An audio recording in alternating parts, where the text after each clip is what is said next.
right. Thanks. First up, do we have any adjustments to the agenda this evening? No, not hearing any. We will proceed as warned. I don't know if it's an adjustment or not, but I just wanted to know if we could mark that I was in attendance for the November 10th meeting. The minutes say that you were, and you were just trying to look at what it. I don't think there was mention of Raylene either absent or not.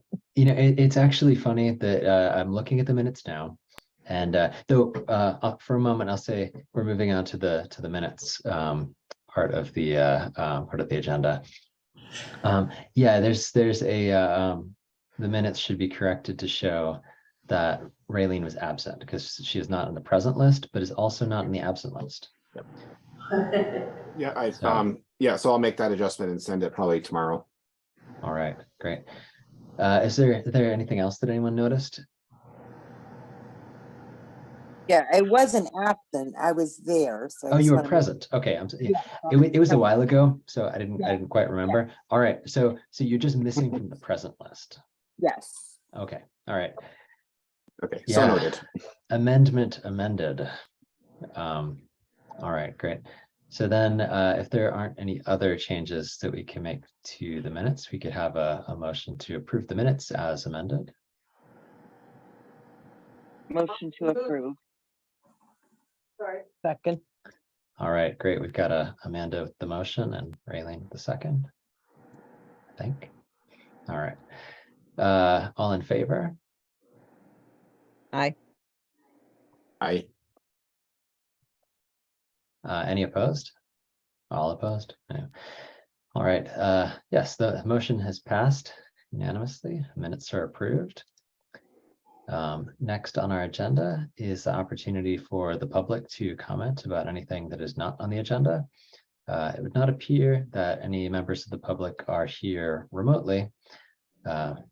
Janet, is there anybody there in council chambers? Only myself. Okay, all right.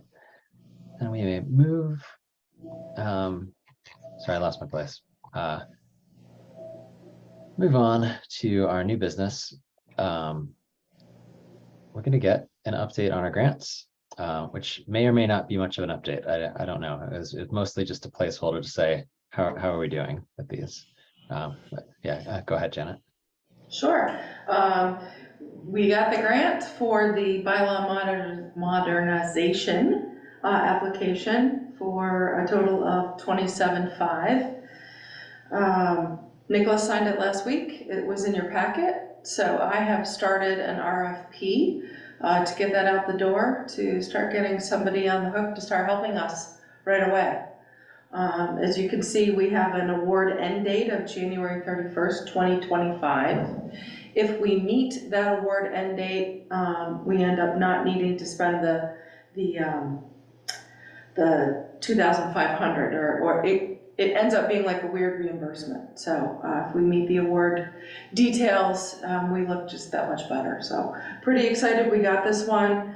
I was in communication with Michael and Amanda earlier in the week, and I'll let you know, the rest of you, I have not heard a word yet on the municipal planning grant application.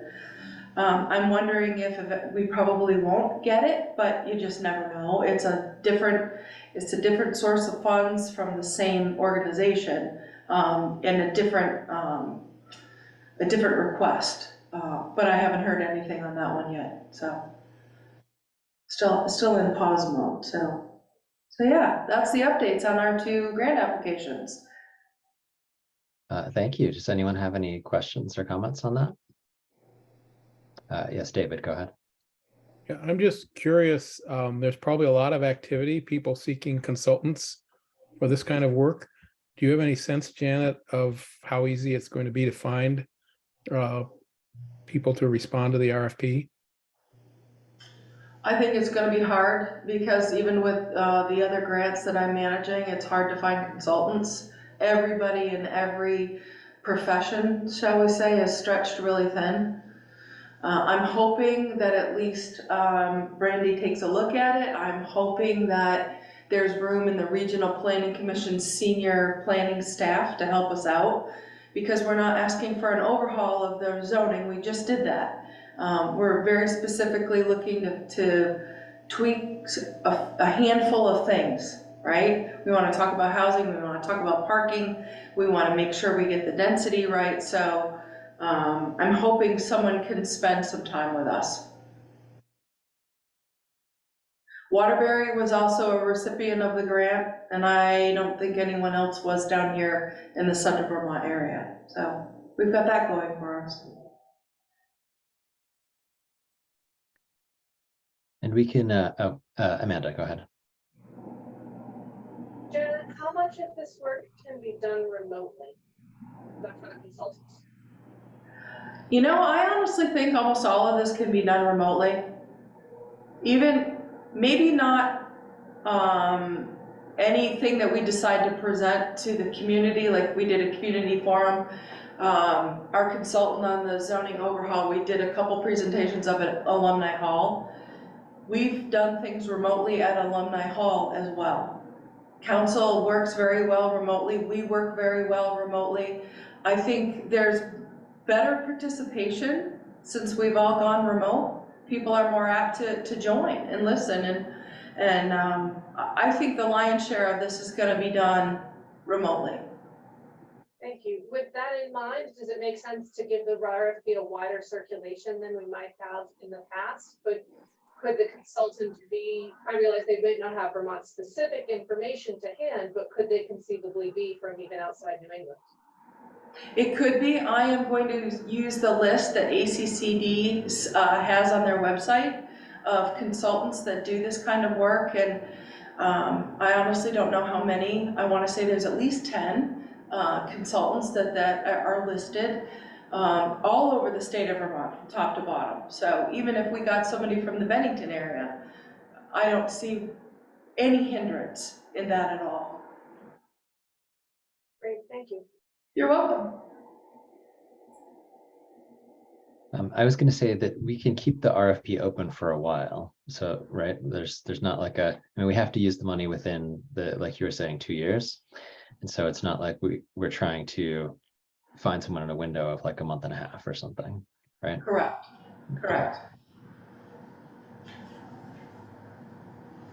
And if you want, I can, do you want to comment on the RFP? You want to do that next month? Have a draft ready, or circulate that among all of you, just for an extra set of eyes as I move on through this process? I'm happy to do it. I think that sounds beneficial. David, are you? Yeah, I'm just thinking about an RFP that it probably shouldn't be open-ended unless we're allowed to do an RFP until filled, because we really can't start doing any work until we have a consultant. So it seemed to me that maybe there should be a deadline, and then if there's no responses, we have to kind of go back to the drawing board. But I don't think leaving it open for months is going to generate any more things, but the RFP might speak to how soon the work has to start or flexibility with that. I don't think we meant it was going to be open-ended. I think we meant we don't have to get it out like in the next 2 weeks to get somebody on the hook in the next 4 weeks. Okay. We don't need to move like we're under a granite stone. Okay. Yeah, what I meant was that so some funding needs to get out the door right away, and we would lose the opportunity to spend it if it didn't happen in that time. But we have the luxury of having a bit of a longer runway. That's all I meant. Did anybody else have anything for this agenda item? All right, then we will move on to new business 5.2, which is reviewing input regarding parking policy that's being considered by the legislature. And this for us is really just it's just to review what is what's being given as some of the input. and it's to give us a sense of what other people are thinking about in terms of parking policy. I did not read all of the text that is provided to us. Thank you for highlighting the parts of it that were the ones that were called out to for us to pay attention to, Janet. Sure. Yeah. Did you want to run with this? Yeah, go ahead.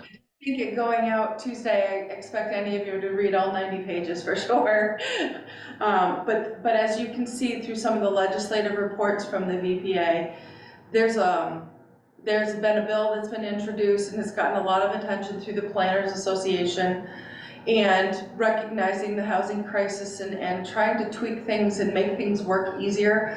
Parking is always a hot topic. Mike Miller, who used to work here, testified last week about parking. I'm not sure if the recording of his testimony is on the Senate page yet. It wasn't as of Tuesday afternoon. They were still behind postings. So I tried to grab as many VPA legislative reports I could for you folks to see the conversations that are going on around housing that include parking. Reducing those parking minimums, asking to be able to do minimums and maximums. So we're fortunate to have one of our representatives to the State House here with us, and he's got his hand up. So if no one minds, I'm gonna call on Representative Anthony to give his 2 cents. Yeah, go ahead. Thank you very much. I just wanted to tell you, I may have mentioned this to Janet at a different context. Burlington is moving towards, instead of insisting on a minimum number of spaces per unit, actually moving towards a maximum number. So obviously the field is now moving towards away from the traditional minimum set aside for parking for a variety of density reasons and aesthetic reasons, I should add. Yeah, thanks. And as I was interested to see how much discussion there was around this issue. I'm surprised to see the VPA coming in to say we're worried that if we don't allow people to have a minimum parking over 1 space per unit, that it'll be somehow bad. But I'm not a member of the VPA, so I don't it doesn't reflect me, I suppose.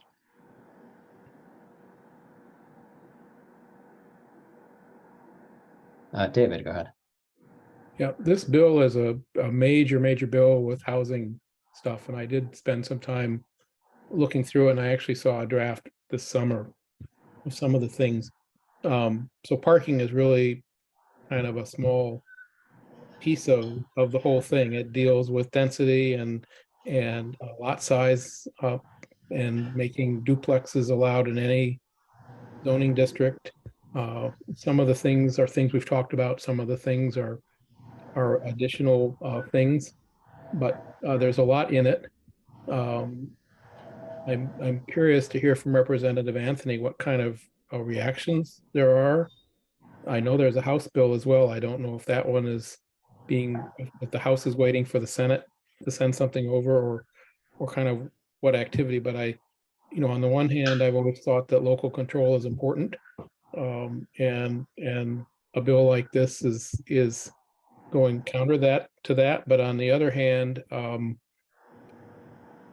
a state level kind of activity is one of the only ways to make sure that housing can be available in communities throughout the state, and not have allow some communities to have very restrictive zoning and kind of close the gate behind them. So it's kind of a challenge to balance those things. And the other thing that I kind of observe is sometimes Act 250 also impacts housing sorts of things, and there's some things in there addressing Act 250, but perhaps there should be some other things. So I'll stop talking now, but I'm curious to hear what Representative Anthony can fill us in on. Thank you, David. It is a bit early for me to just do justice to your question. I will tell you that I have received a couple of calls from friends Interestingly, one in Barrytown who says, how dare you? What's going on here? We don't do top-down zoning from the legislature. But I believe the hearing cycle is very early on, David and members of the commission. So what I would tell you is a very preliminary read, but you're absolutely right. There is some pushback. I have not heard the league take a particular position. I expect they would if they heard enough strong reaction from their membership. I just saw Karen Horn today in another context, and I didn't get the sense that she was exercised about that. Now, mind you, it may be most of the sparks are happening in the Senate at the moment, and so I'm not seeing them or hearing them. But I will, now that you've asked me, I will ask around and see. I think you put your finger on it, though, David, in the sense that there is an equity question here. There's no question, but what some communities, generally speaking, better off communities have used R10 as an exclusionary tactic, and 3-acre zoning and so on. I don't think anybody argues that that is not happening.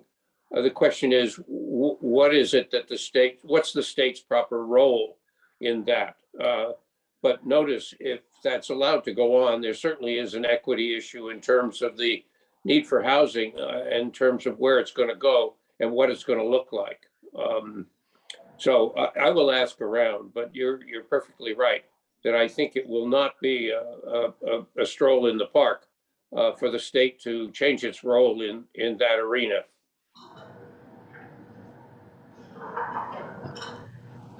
Thank you.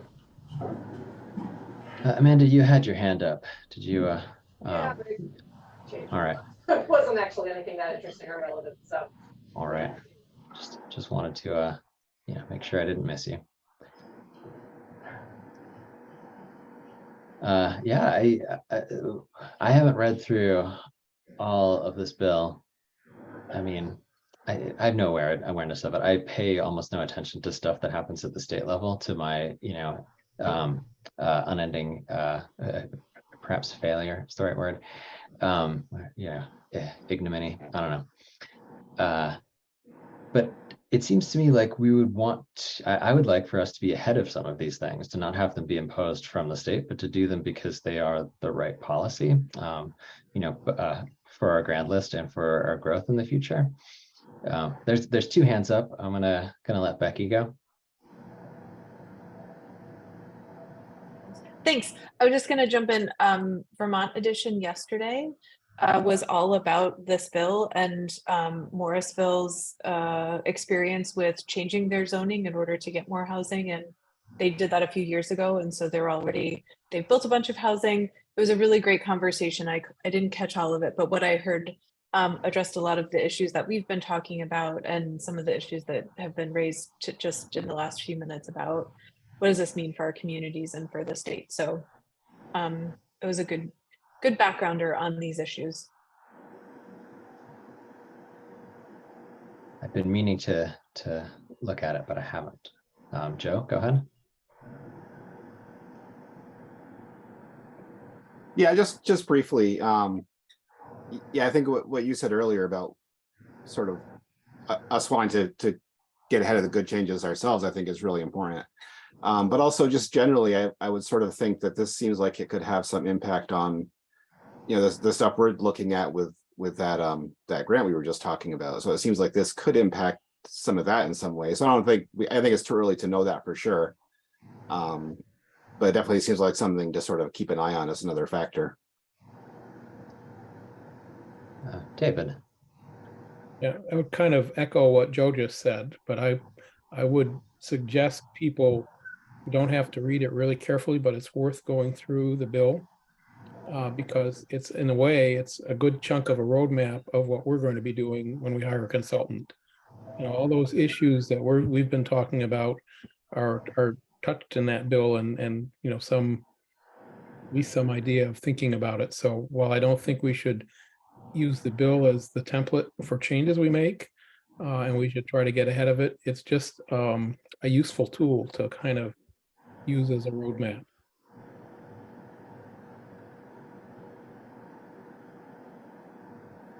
Representative Anthony. Thank you, Mr. Chairman, Michael.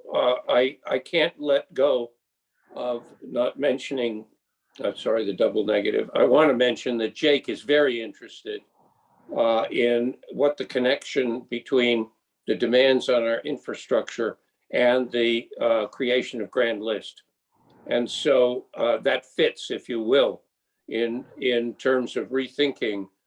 If someone walked in with a fairly large scale development proposal, and it was all single family, and it was all quarter-acre lots, and it was not handy in terms of the existing infrastructure of water and wastewater investment, it should be true.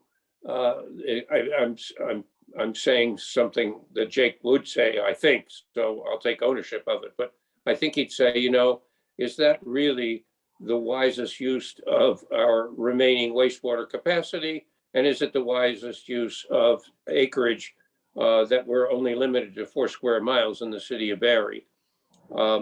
What's the acceptable threshold between adding to the cost of servicing lots as opposed to the value that's created on those lots as we go forward? I think it's a fair question, and not one that I confess the Planning Commission in times past has actually posed as the way Mayor Hemrick has, and I've just tried to articulate. Fortunately, it is something that we have considered exactly in that form before, because we did have a proposal to change zoning to support just that sort of development. But in the context of that development, as I recall, there was a proposal to have the city underwrite a bond to create the streets that would serve that development. And our concern as the Planning Commission was, well, like, are we going to be stuck with those costs forever when we don't get the revenue that we expect from that kind of development? And I think what I remember the consensus being was, if it pays for itself, like if you build all that stuff and it's going to create that infrastructure, then we're typically for it. But then we don't want to be in the place where we chase development that it has us lose money in the long term. And I think that that's what you're talking about, Peter. But what we were thinking about here is parking. And so we don't have to necessarily address it particularly or in detail, but my takeaway was there in terms of the parking limits, there's a proposed limit to say dwelling units may not have a minimum of more than one parking space per dwelling unit. And I say that sounds so conservative as like as a change. That seems totally fine to me, because if somebody wants to build more parking, they can.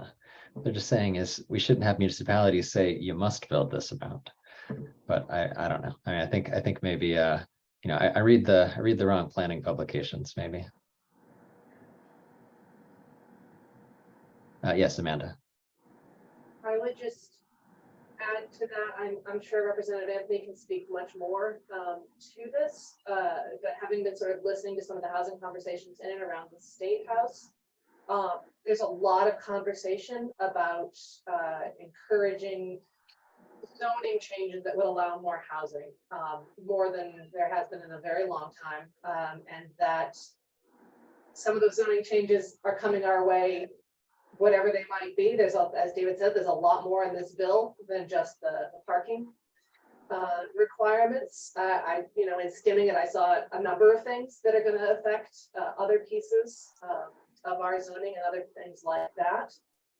So obviously it's still relatively early days to the session, but I would submit to the group that this particular bill is authored and sponsored by the chair of general housing, etc. So this bill or something like it is going to come through. I don't see this one falling off the board. So I think it would behoove, I mean, every planning commission in the state of Vermont to keep an eye on what this looks like. And glancing at, thank you, Becky, for the reference to the Vermont edition. I dropped the link in the chat, and they had Representative Bongartz from Manchester, who is also sponsoring a housing bill in the House. So there's going to be some kind of crossover omnibus housing bill, and based on the chatter about we have to make sure zoning allows more than it currently does, there are absolutely going to be some state down zoning recommendations and changes. Just remains to be seen what those are. Yeah, I think that makes a lot of sense, and we will definitely we'll definitely have this come in front of us again.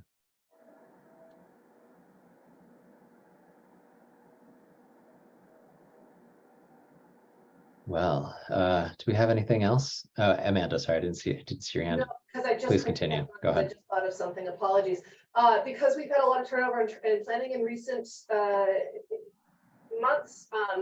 There are commissioners here who were not present when we sort of briefly touched on the question of parking minimums before in planning commission. So I wonder if it might be useful to simply restate our current parking minimum situation for those here. So what would change with this law? And we can, at the future time, have conversations around the pros and cons of that, but just for context. Do we have new members since then? I thought that was something we all talked about. I think it's been like a year. It was almost, but I think I thought everyone was there for that. Well, about half of it turned over. I mean, new members can correct me if I am wrong, but my memory says we've got about half of a new planning commission since then. Anyway. Yeah. Well, I don't remember, so I think Janet would have to tell us what what the current minimums are. I mean, the proposal that I've been trying to move toward is that we don't need the minimums at all, and that was when we brought it up. And if that's I really thought that I told that to everybody here, but what I was saying was that there's a the process of the market of people deciding whether they want to have apartments with parking or they don't. It really, that sorts out whether or not the parking is made available. And if the parking is always, is required to be there by the government, which is to say, city council, then that just adds price to everyone, and to everyone who does not need a parking space. And so it's one of these things where it seems to me like the more efficient way of allocating parking is to have the people who want it pay for it. And that's where I was coming from when I was bringing it up originally. We definitely do have parking minimums for residential. We do for some kinds of commercial uses also. And this is where I don't remember the details. So Janet, feel free to jump in if you want, or you could just say, I don't know either right now. So I do know. That's the kind of stuff that lives in my brain now.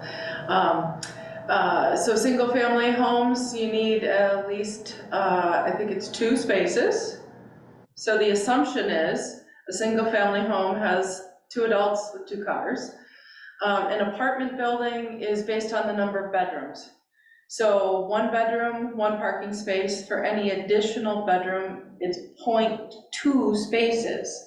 So which seems really silly, but that's the way the planners figure things out. And that starts to add up when you have a multi-family building. Is if you've got 4 apartments and you've got 7 bedrooms, all of a sudden you need a lot more parking than you thought you would. So, and then our commercial parking it's not identical to what it was, but it's based on square footage. And it's not as much, like I said, it's not as much as it was, like a shopping mall that's got a 3,000 square foot store needs X amount of parking spaces. That's been reduced, but those numbers are still really high. And I can always, what I've been thinking about is breaking down our zoning ordinance by pieces and parts, rather than having to click on the whole zoning ordinance. You can go look at the dimensional table, or you can go just look at the use table. And I think this will be beneficial for anybody because, you know, Barre City, this is what we're all talking about right now, and to have the parking pages easily clickable, I think that's what I'm gonna do. And post that on our website. Yeah, that sounds useful. Amanda? So my previous memory also is that to some degree we had tabled this conversation, Janet, because there was going to be a further, oh, I'm sorry, I realize my microphone is not picking this up very well right now. Oh, that's the wrong microphone. I'm sorry, that's probably better. Okay. I have like 5 microphones attached to this computer at any given time, and it finds a new one every single time I log into Zoom. Okay. Starting over, my memory of our previous conversation is that it was set aside to some degree because the question of how to handle winter parking had not yet been settled, and that the parking committee of the city was going to be meeting at some point, and that was a topic of discussion. Have any of those conversations happened yet, Janet? Oh, yes, yes.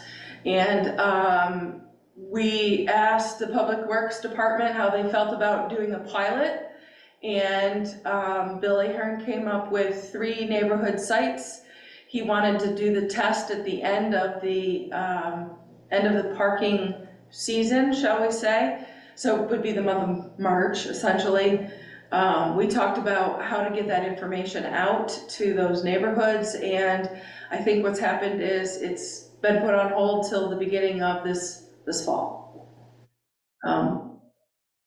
Carol and I felt that you know, doing something really fast and not well thought out it wouldn't be beneficial to residents who can park on the street when there's no snow, and you know, they're used to moving their car, is to do it, roll out the test the right way.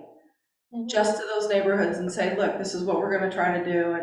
And yeah, like I said, it's been put on hold. So it's not gonna happen in this winter parking ban session. It's gonna occur this fall.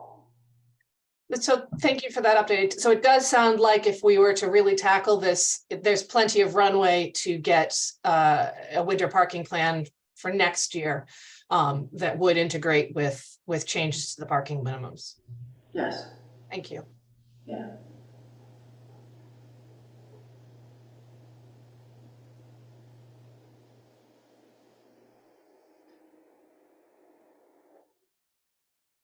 I was recalling that the meeting when we last talked about it was one where I gave people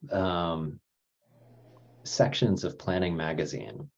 There were case studies on parking. So if there's anyone who is now a commissioner who was not there then, let me know and I can give you exactly those files, or even Janet could, because that was in the packet. But I really thought we were all there then. So anyhow. So our newest members are Becky, Rosemary, and Raylene. Yeah, right. Yeah. Joe. I remember that conversation. I mean, I was here for it. Yeah. Yeah, I believe I was as well. Okay. And if you ever want to, I mean, if we know the date, they're still all on the website under the agenda packet. Those haven't been. Is it August? Is it August last year? August or July is what I think. Anyhow, good. I'm glad we were all together then. I thought maybe it's getting like Swiss cheese in the brain or something. Okay. Do we have anything else on this topic where we're thinking about the upcoming legislation, our relation to that in terms of parking? Okay, nice. Amanda says it was August 25th. Rosemary, go ahead. Yeah, thank you. Yep. Just generally speaking about all these changes from Montpelier, I mean, if we, the Planning Commission, decided we weren't so keen on having Montpelier tell us what to do we have an option in our community and our commission to end up operating the same way we do? I mean, the short answer is no, but because if there's a state law, it applies to us. My understanding is we could, if we wanted to send a letter for them to consider, much as the VPA does, we could draft a letter and then, move to send it from the planning commission if we wanted to. But I think that would be it. Well, I'm not necessarily suggesting I oppose any of it. I'm just wondering if we have, as a body, have the option to bow out. I mean, charter change or anything like that. I'm No. just curious. I suppose we can talk about that when the time comes. No, keep in mind, any zoning changes, final draft that goes in front of city council also gets sent to the state and gets sent to the regional planning commission. The regional planning commission looks for compatibility among municipalities, so everybody that we touch and that touches us, we all should be compatible with, and we don't want to end up being an island saying, we're going to do this because that's what we want to do. The state's going to wholeheartedly say, you're not following what we want you to do.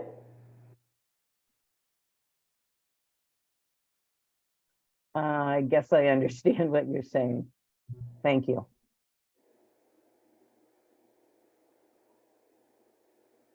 I can't read that, I'm sorry. Oh, it was a message from Representative Anthony. It says, if the ban becomes weather responsive, it might be useful to put in a chit, it says, against one-time monies for the warning, flashing light announcing winter parking ban in effect. I see. So it would, there would just be, the possibility of spending money for signage that says it's happening. Well, we have many possibilities and everything. like in Burlington, I think. Yeah, right. Yes. Well, we'll cross that bridge when we come to it. There's lots of strategies for how we can get rid of our superannuated winter parking ban.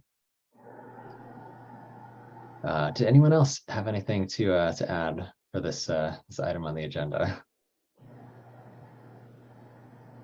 All right. In that case, we have nothing else other than confirming the date of our next meeting, which is scheduled for March 9th. Oh, Becky? Well, can I just ask about the zoning changes we have made a while ago that we're going to city council? Certainly. Like where those are in the process?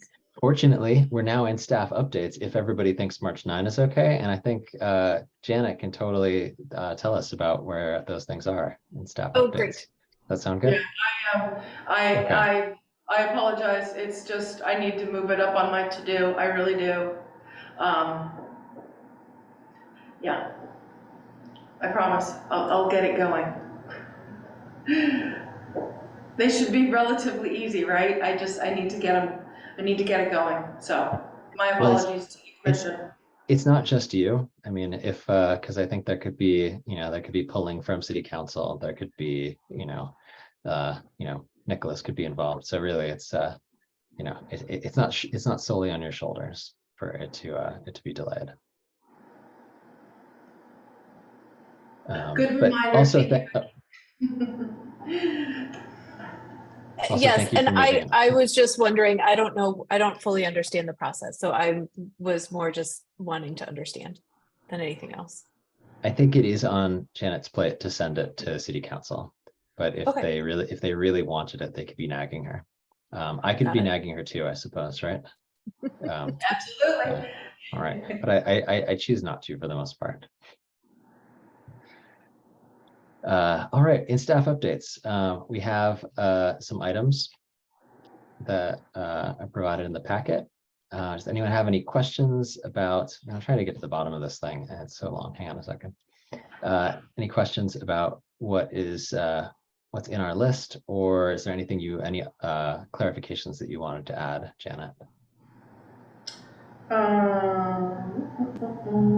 Let's see, I don't remember if I said DRB is going to be talking about the Pinsley Depot subdivision. Yeah, I did. Okay.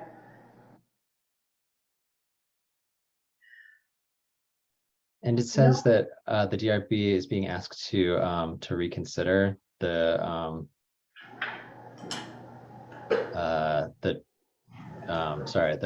St. Monica's. Yes. Parcel. So I'll explain to the planning commission what I've been asked. I have not had a chance. I need to reach out individually to each of the DRB members, but attorneys like to use the word reconsideration, and only the courts can do that. So St. Monica's attorney wants the DRB to reconsider, in other words, hear it again. And if they don't, and that's not really a procedure, only the environmental court. What will happen is I say, no, the DRB is not interested in reconsidering it at this point. It will go to the environmental court, and then if the environmental court tells the attorneys to tell Barre City DRB to reconsider, that's when a reconsideration happens. I think what the attorneys are hoping for is that they don't have to go the next step to have it turn around and come back to the Barre City DRB.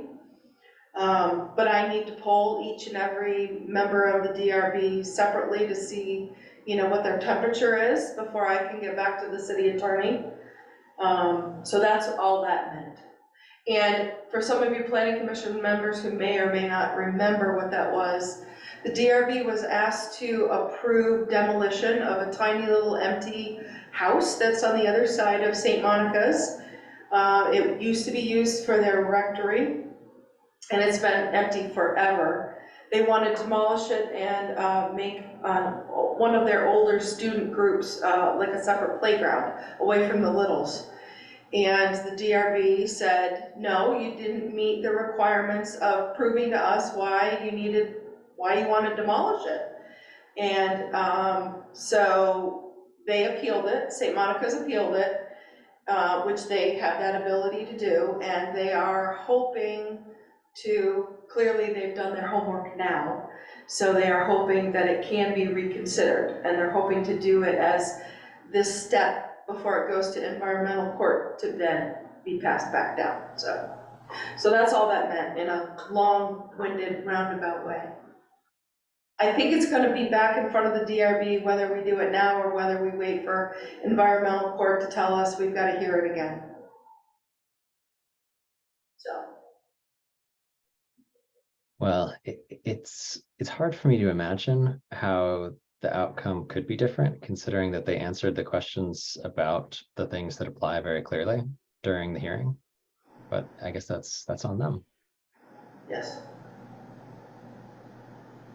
They have done their work to meet what the zoning regulations asked for. They've done the test, so to speak. So That's we'll see what peculiar. happens.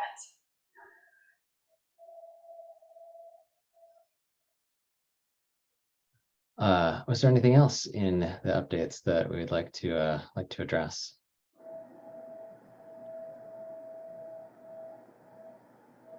Amanda?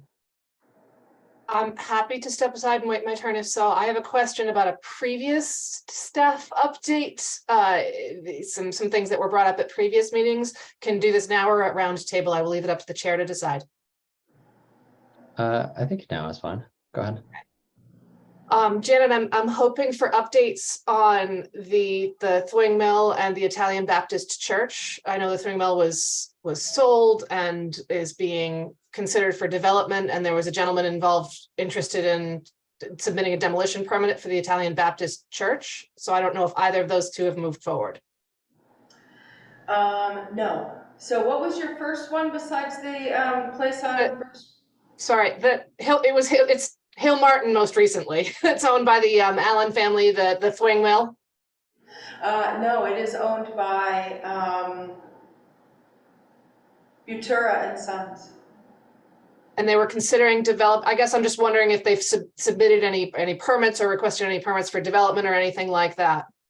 No, I just keep hearing rumors that, they're going to store some granite in there. They're going to use the place to use as a training facility for future granite carvers, but I haven't heard anything, haven't seen anything.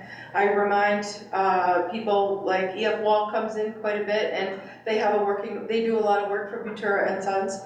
That, the brick building itself is the historical structure. So Remember that when you guys are all talking, so.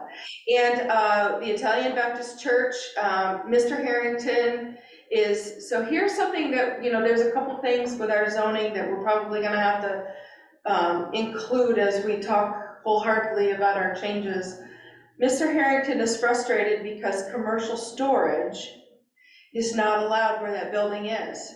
And what he wanted to do, when he first came to me, he said, well, why can't I rent out little areas where people can store their tires or store their motorcycle over the winter? And I said, because the zoning line from, I think it's UC2 and MU1 divides between the gas station and the Italian Baptist Church.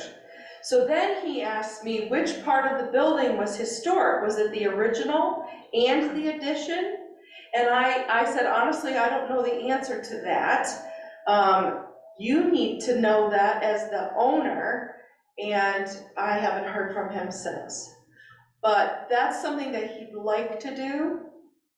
Okay. And other than demolish it and make his parking lot bigger, and I told him, there's no way you're gonna get an approval for that. That is, you know, one of the first historic buildings in the city. Yeah, just as Go a ahead, note, Amanda. Janet, I did look it up. The National Register nomination does not specify addition or original building. It's the entire structure, as far as I can tell from the National Register nomination, so. Really? Okay. Well, good, that's good to know. So when he does eventually call me, and he hasn't done his portion of his homework, I can say it's the whole structure. I'm to tell you what, Janet, I'll send you the National Register paperwork because I dug it up out of curiosity, but I read it through and it does not seem to differentiate, because I'm just that person, sorry. It does not seem to differentiate between original and addition. It just describes the entire structure, so. Excellent, thank you, thank you. The frustrating part for him also is because there is no curb cut for that property, there's no parking. And I had asked him, why can't he just let some of the parking that goes with the 802 Spirits and the gas station be used for a use in that building? And he said he needs all that parking for his workers and such, so, yeah. So he's frustrated. I don't know if changing the zoning to allow some other uses, he didn't come up with any uses, potential uses for the structure himself, but maybe changing the zoning lines where it's not an MU1, maybe it's, I don't know, we'd have to look at it, be led down the path of, is this the right type of change, until he comes up with a better use or we have suggestions. That's the lay of the land currently. Thank you. David? Oh, sorry, Amanda. Yeah, go ahead, David. Yep, just curious if there's any update on filling vacant staff positions.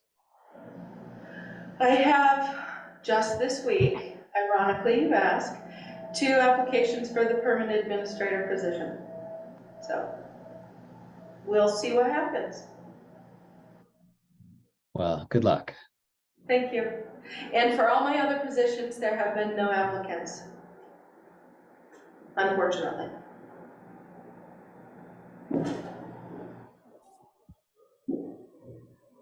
Anything else for staff updates?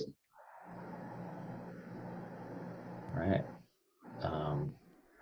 We will move on to our roundtable, right? Oh yeah, totally. Does anyone have anything that they would like to information, whatever they'd like to bring to the commission as part of the roundtable? Just you can raise your hand and go ahead if you like. Oh yes, Janet, go ahead. I just wanted to let you all know that city council meetings are now twice a month, so there's no council meeting next week. So something to keep your eye on. Well, that seems reasonable. Yes. Great. Is that a permanent change?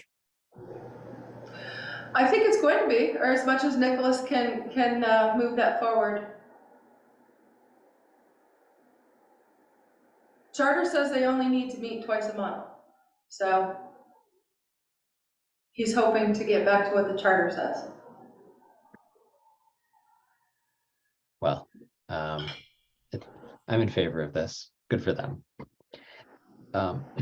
Excuse me, sorry. All right, well, if there's nothing else for roundtable, then I would hear a motion to adjourn. I'll move to adjourn. Oh, David, you can have it. I got the All right. minutes. You can have that one. Okay, I And move then, we adjourn.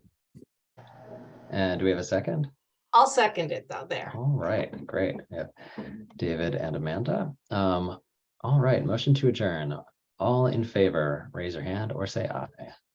Aye. All right, that is unanimous. Thanks a lot, everyone. We are adjourned. Have a nice evening, and don't go outside. It looks gross out there. It's vile. Janet, I hope your drive home is safe. Take I care. will. Bye. Yeah. Four-wheel drive. Thanks. Bye. Good night, everyone. Bye.